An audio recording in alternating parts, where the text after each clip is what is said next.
नमस्कार, मैं हूं अनुराग चड्ढा। एएनए में आपका स्वागत है। 3 भारतीय मारे गए। जरा इस वाक्य को एक बार फिर सुनिए। 3 भारतीय मारे गए, ना सीमा पर, ना किसी आतंकवादी हमले में, ना किसी युद्ध में लड़ते हुए, बल्कि समुद्र के बीचों बीच हजारों किलोमीटर दूर एक ऐसे संघर्ष में जिसका उनसे कोई लेना देना ही नहीं था। और सबसे हैरानी की बात, देश में लगभग सन्नाटा है। ना कोई राष्ट्रीय आक्रोश, ना कोई बड़ी राजनीतिक बहस, ना कोई ऐसा माहौल कि जिससे लगे कि भारत ने अपने 3 नागरिक खो दिए। आज हम बात करेंगे 3 भारतीयों की, आदित्य शर्मा, शिवानंद चौरसिया, पटनाला सुरेश, और साथ ही उस सवाल की जिसे शायद पूरे देश को पूछना चाहिए। अगर किसी विदेशी सैन्य कार्रवाई में भारतीय सैनिक मारे जाएं तो भारत की प्रतिक्रिया कैसी होनी चाहिए। पहले उन 3 चेहरों को जान लेते हैं जो इस पूरी कहानी के केंद्र में हैं। पहला नाम आदित्य शर्मा, हिमाचल प्रदेश के रहने वाले एक युवा डेक कैडेट। समुद्रों की दुनिया में अपना भविष्य बनाने निकले थे। शायद परिवार ने सपने देखे होंगे और माता पिता को गर्व होता होगा कि बेटा दुनिया के बड़े जहाजों पर काम कर रहा है, लेकिन अब घर वापस आएगी तो सिर्फ खबर और यादें। दूसरा नाम शिवानंद चौरसिया, उत्तर प्रदेश के रहने वाले इंजन फिटर, समुद्र में चलने वाले विशाल जहाजों की मशीनरी को संभालने वाले तकनीकी विशेषज्ञ हैं। ऐसे लोग जिनके बारे में हम कभी बात नहीं करते, लेकिन जिनकी मेहनत पर दुनिया का व्यापार चलता है। तीसरा नाम पटनाला सुरेश, आंध्र प्रदेश के रहने वाले जहाज के चीफ इंजीनियर, एक वरिष्ठ पेशेवर, सालों का अनुभव, मेहनत और अब सिर्फ एक नाम सूची में दर्ज और मौत। लेकिन ये सिर्फ 3 नाम नहीं हैं, ये 3 परिवार हैं, 3 घर हैं, 3 अधूरे सपने हैं। और शायद यही कारण है कि इस कहानी को सिर्फ एक अंतर्राष्ट्रीय घटना के रूप में नहीं देखा जा सकता। यह है भारतीय नागरिकों की कहानी। अब समझते हैं कि हुआ क्या। पिछले कुछ दिनों में गल्फ ऑफ ओमान दुनिया की सबसे तनावपूर्ण जगहों में से एक बन गया। यहीं से रोजाना अरबों डॉलर का सामान दुनिया भर में पहुंचता है और इसी समुद्री क्षेत्र में कई जहाज सैन्य कार्रवाई की चपेट में आए। रिपोर्ट के मुताबिक 3 जहाजों पर बड़ी संख्या में भारतीय क्रू मौजूद थे। एमटी मार्वेक्स, एमटी सेट बेलो, एमटी जलवीर। इन जहाजों पर काम करने वाले कई लोग भारतीय थे, यानी यह सिर्फ किसी दूसरे देश की समस्या नहीं थी, यह भारत का भी मामला था। और फिर वो खबर आई जिसने सब कुछ बदल दिया। एमटी सेट बेलो से जुड़े 3 भारतीय वापस नहीं लौटे। बाद में उनकी मौत की पुष्टि हुई। यहीं से कहानी सिर्फ जहाजों की भी नहीं रही, यह भारतीय नागरिकों की सुरक्षा का सवाल बन गई। लेकिन कहानी यहीं खत्म नहीं होती, यहीं से शुरू होता है सबसे महत्वपूर्ण अध्याय। भारत सरकार ने प्रतिक्रिया दी। नई दिल्ली में अमेरिकी दूतावास के वरिष्ठ अधिकारियों को तलब किया गया। भारत ने अपनी चिंता जताई, अपना विरोध दर्ज कराया। यह सामान्य कूटनीतिक प्रक्रिया है, दुनिया भर के देश ऐसा करते हैं। लेकिन इसके बाद क्या हुआ, यही वह हिस्सा है जिस पर शायद पर्याप्त चर्चा नहीं हो पाई। रिपोर्ट्स के अनुसार भारत की आपत्ति दर्ज कराने के बाद भी एक और भारतीय क्रू वाले जहाज पर कार्रवाई की खबर सामने आई और यह तथ्य सही है तो स्वाभाविक रूप से एक बड़ा सवाल उठता है, भारत के विरोध को कितना गंभीरता से लिया गया? क्या भारत का संदेश पर्याप्त प्रभावशाली था? क्या भारतीय नागरिकों की सुरक्षा को लेकर दुनिया उतनी ही संवेदनशील है जितनी भारत उम्मीद करता है? और शायद सबसे कठिन सवाल, क्या भारत की कूटनीतिक शक्ति उस स्तर पर है जिसकी हम कल्पना करते हैं? यहाँ एक और सवाल खड़ा होता है, एक असहज सवाल, एक काल्पनिक सवाल, लेकिन ऐसा सवाल जिसे आज बहुत से लोग पूछ रहे हैं। कल्पना कीजिए, अगर इन जहाजों पर भारतीय नहीं चीनी नागरिक होते तो क्या घटनाएं बिल्कुल वैसी होती? हम नहीं जानते, कोई नहीं जानता। लेकिन इससे भी ज्यादा महत्वपूर्ण सवाल है कि अगर किसी विदेशी सैन्य कार्रवाई में 3 चीनी नागरिक मारे जाते तो चीन की प्रतिक्रिया कैसी होती? क्या दुनिया भर में उसका संदेश अलग जाता? क्या उसका विरोध अधिक प्रभावशाली दिखाई देता? क्या उसके नागरिकों को लगता कि उनका देश उनके पीछे मजबूती से खड़ा हुआ है? यह तुलना अमेरिका और चीन की नहीं है, यह तुलना भारत की स्वयं की स्थिति से है। ये सवाल है कि दुनिया भारतीय नागरिकों की सुरक्षा को कितना महत्व देती है और क्यों देती है या क्यों नहीं देती।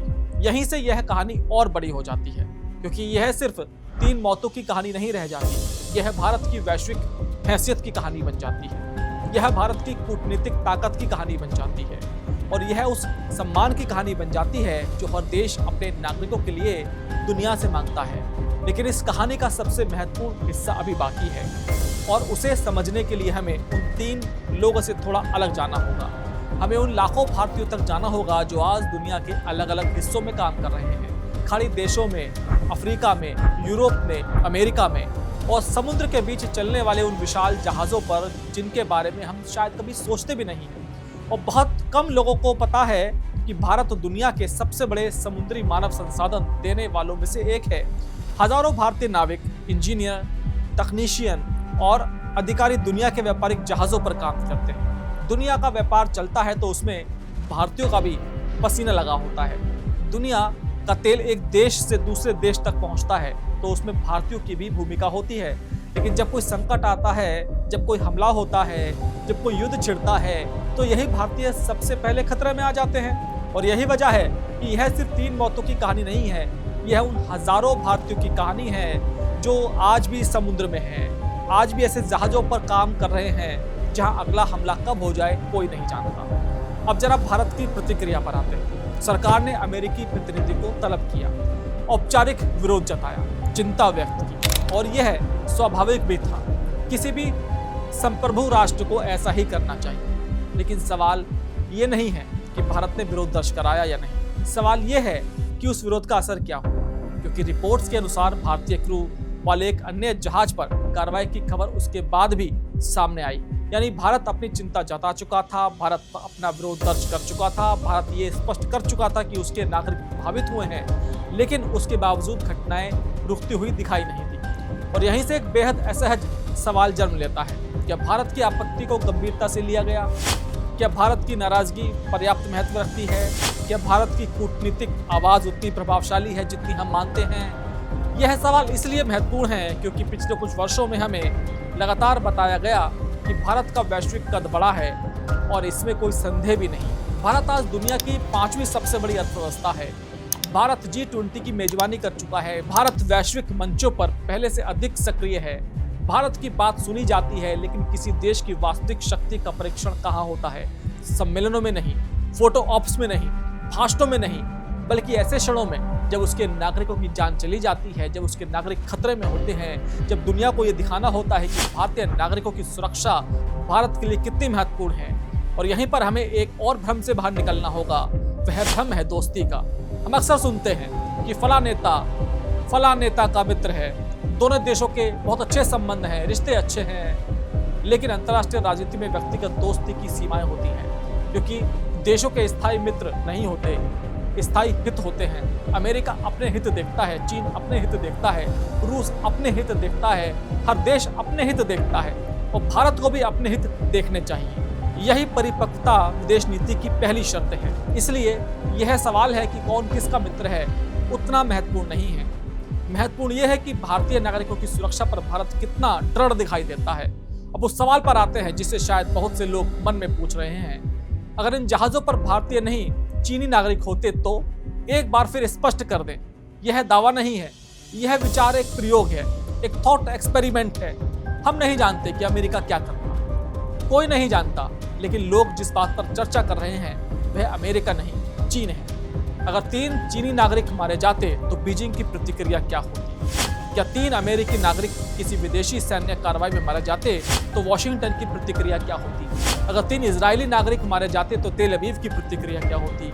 इन प्रश्नों के उत्तर अलग अलग हो सकते हैं, लेकिन एक बात निश्चित है, दुनिया इन देशों की प्रतिक्रियाओं को लेकर कोई भ्रम नहीं रखती। दुनिया जानती है कि ये देश अपने नागरिकों के बारे में क्या सोचते हैं।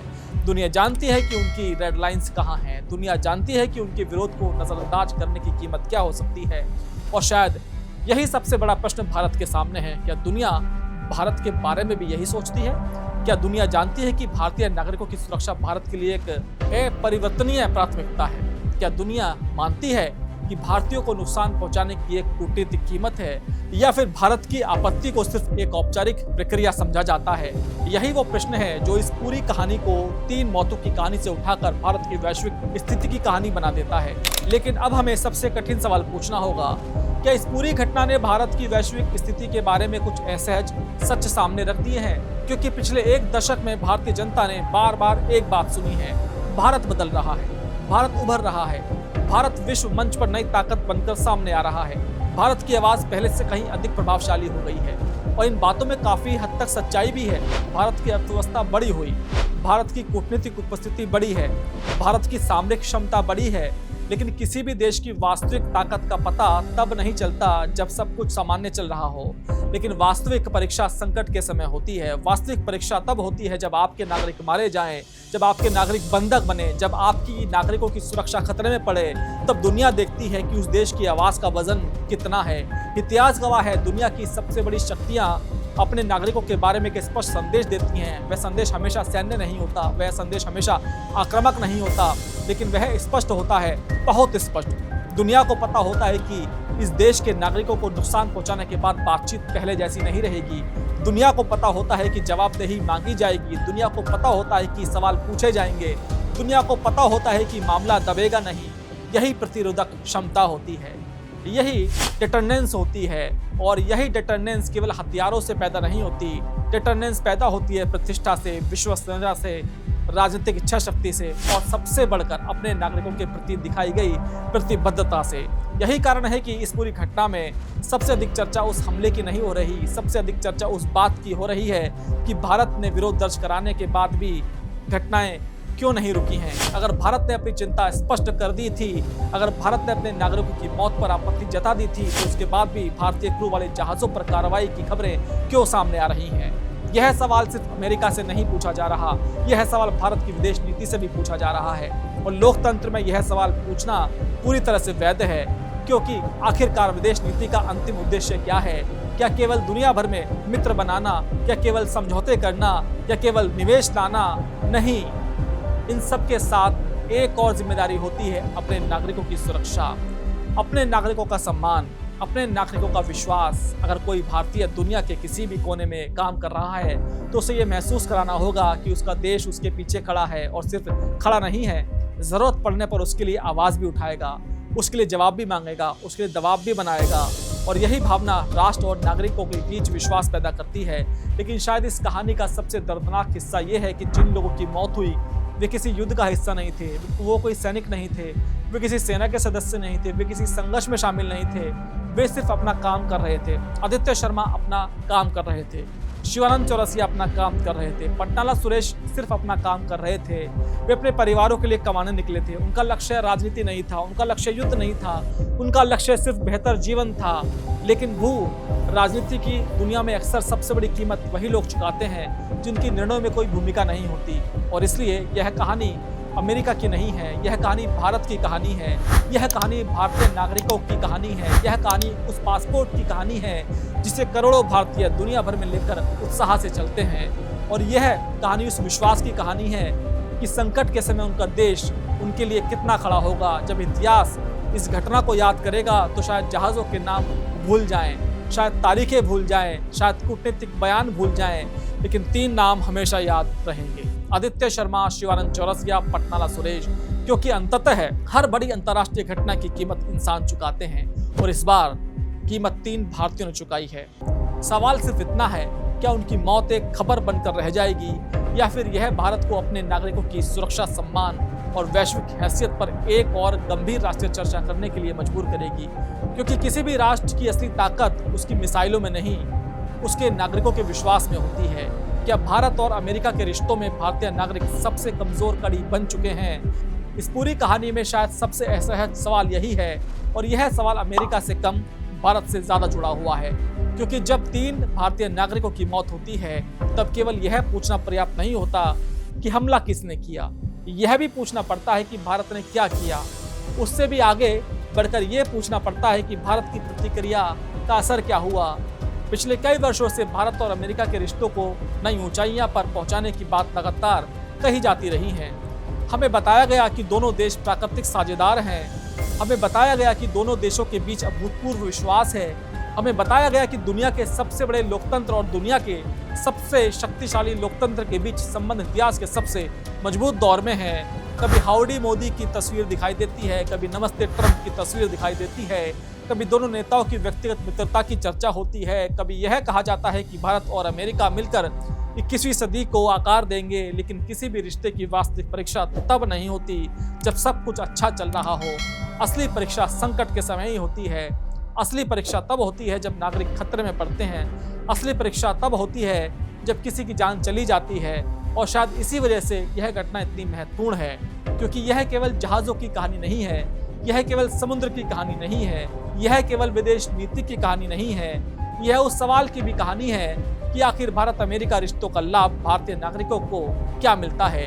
क्योंकि अगर कोई रिश्ता वास्तव में मजबूत है तो उसका सबसे पहला लाभ आम जनता को मिलना चाहिए। और अगर किसी संकट के समय नागरिक खुद को असुरक्षित महसूस करे तो सवाल पूछना बिल्कुल स्वाभाविक है। भारत ने अपना विरोध दर्ज कराया, अमेरिकी प्रतिनिधियों को तलब किया, चिंता व्यक्त की, कूटनीतिक स्तर पर अपनी नाराजगी दिखाई। यह सही कदम था और होना भी चाहिए था। लेकिन उसके बाद क्या हुआ? यही वह सवाल है जिसने इस पूरे मामले को और गंभीर बना दिया है। क्योंकि रिपोर्ट्स के अनुसार भारत की आपत्ति दर्ज कराने के बाद भी भारतीय क्रू वाले एक अन्य जहाज पर कार्रवाई की खबर सामने आई और यह तथ्य सही है तो एक और असहज प्रश्न पैदा होता है, क्या भारत की आपत्ति को पर्याप्त गंभीरता से लिया गया? क्या भारत का विरोध पर्याप्त प्रभावशाली था? क्या भारत की चिंता का कोई वास्तविक असर दिखाई दिया, या फिर दुनिया की सबसे बड़ी शक्तियों के लिए भारत का विरोध सिर्फ एक औपचारिक प्रक्रिया बनकर रह गया? यह सवाल बहुत से लोगों को असुविधाजनक लग सकता है, लेकिन यह एक वैध सवाल है। लोकतंत्र में नागरिकों को अपने राज्य से जवाब मांगने का अधिकार होता है और शायद यही क्षण है जब जवाब मांगे जाने चाहिए।